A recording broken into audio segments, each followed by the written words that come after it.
Karena itu waktu saya mau dikasih beasiswa, dia no way. Ibunda menolak beasiswa? Ya. Karena sumpahnya dari tangannya akan mendidik anaknya. Kenapa penting kira-kira Pak Habibie? Ibunda sampai bersumpah tidak mau menerima bantuan hanya lewat tangannya, usahanya. Karena dia punya friction tadinya. Anak pertama, anak kedua, dan anak ketiga. Baru lahirnya saya diakui oleh keluarga Habibie. And dia tutup pintunya supaya mendapat dari warisan yayasannya dan sebagainya. That's law. She's too proud. She's too intellectual. Ibu saya bisa bahasa Belanda, dia dari sekelas dengan Hamengkubuwono di HBS di Semarang.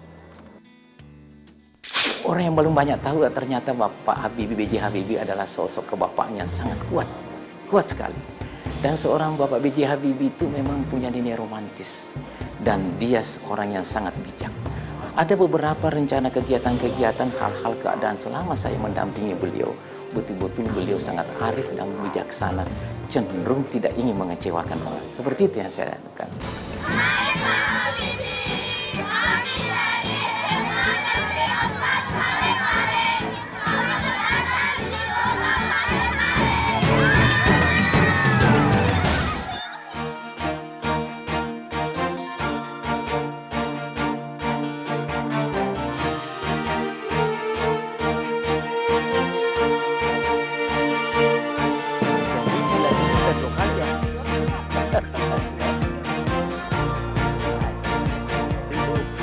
First delivery. Terus bubar. Halo. Ya. Baik.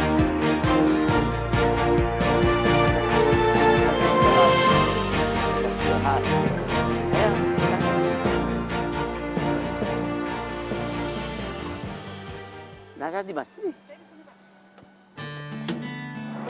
Pak Habibie pulang kampung ke Parepare. Arti kampung halaman untuk Pak Habibie sendiri apa?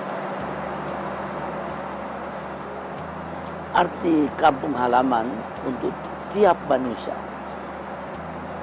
itu sangat menentukan perilakunya manusia tersebut itu. Karena setelah sang bayi itu keluar dari tubuh ibunya atau dilahirkan, maka dia sangat dipengaruhi oleh lingkungannya.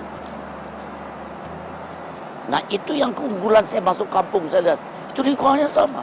Udaranya bukan main, banyaknya bedanya dengan Jakarta. Saya minum air berapa liter di situ, belum makanannya, belum orang-orangnya.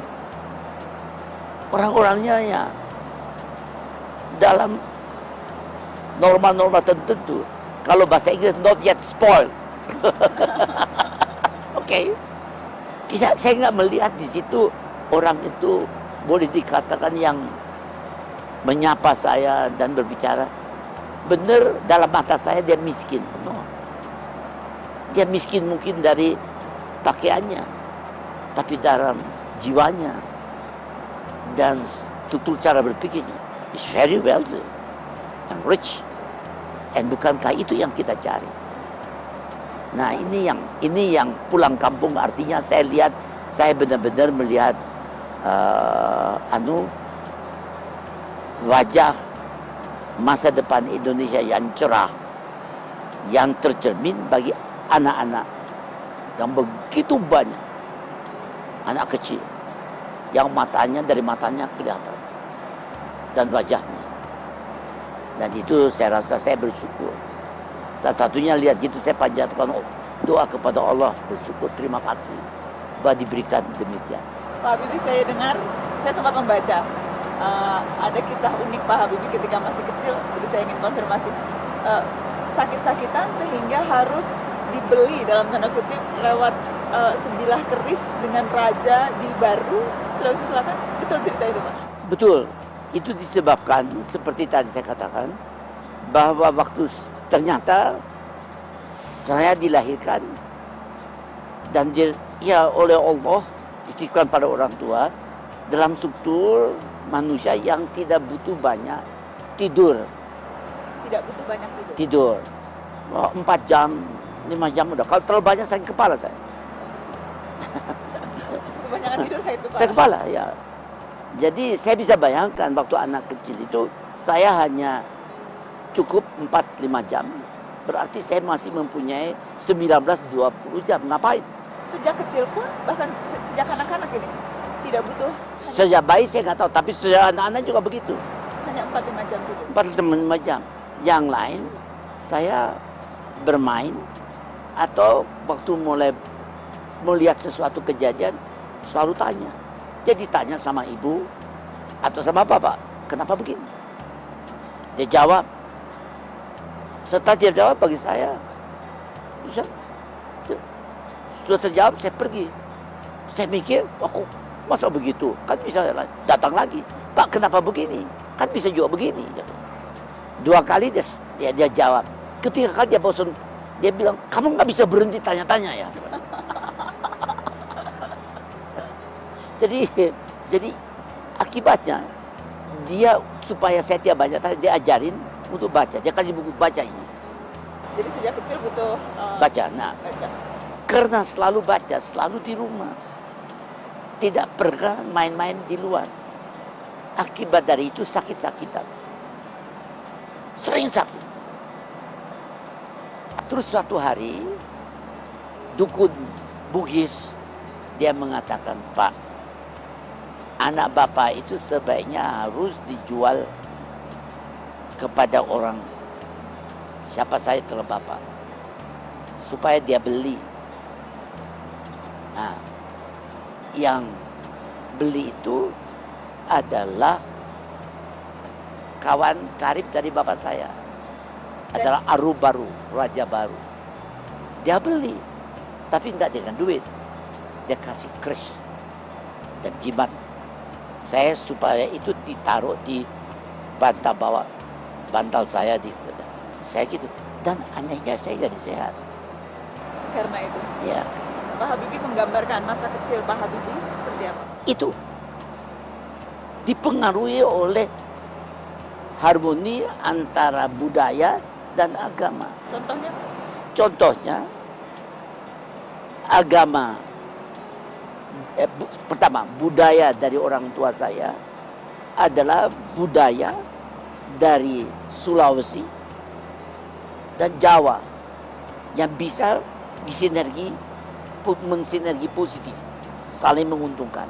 Jadi waktu suatu ketika saya tidak ada sekolah lain yang namanya European School, namanya Lyceum, itu Kristen, Christlet Lyceum. Itu rektornya bilang sama saya, kamu bilang dong sama orang tua kamu, apakah kamu boleh mengikuti les mengenai kitab Injil. Kalau tidak boleh, kamu anak-anak yang lain ikut, kamu di perpustakaan baca buku apa saja. Tapi itu harus tertulis supaya tidak ada masalah dengan orang tuanya. Saya kasih, ya silakan, kamu nggak usah takut. Karena orang tua saya itu dia sure bahwa namanya Bakhruddin sudah mandiri. Jadi saya masuk, saya dengar, ikut ujian, saya juga tahu apa yang diajarin, apa yang lain. Saya tahu perbedaan, tapi saya tidak ikut turut campur menghina orang lain. Karena di dalam Al-Quran, ya agamamu, agamamu, agama saya. Lakum dinukum waliyadin. Itu kelihatan waktu saya di Jerman.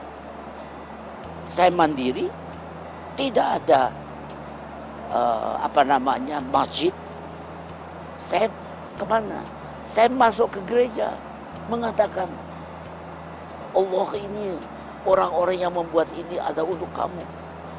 Saya percaya hanya ada satu Allah. Karena dia buat untuk kamu, perkenankanlah saya dengan cara yang saya dipelajari oleh orang tua saya dan guru-guru saya, ialah agama Islam. Saya masuk ke ruanganmu dan saya panjatkan doa sesuai keyakinan saya. Baru saya di belakang, Allahu Akbar. Begitu, tidak menjadi soal. Adik, ya, tarik. Halo.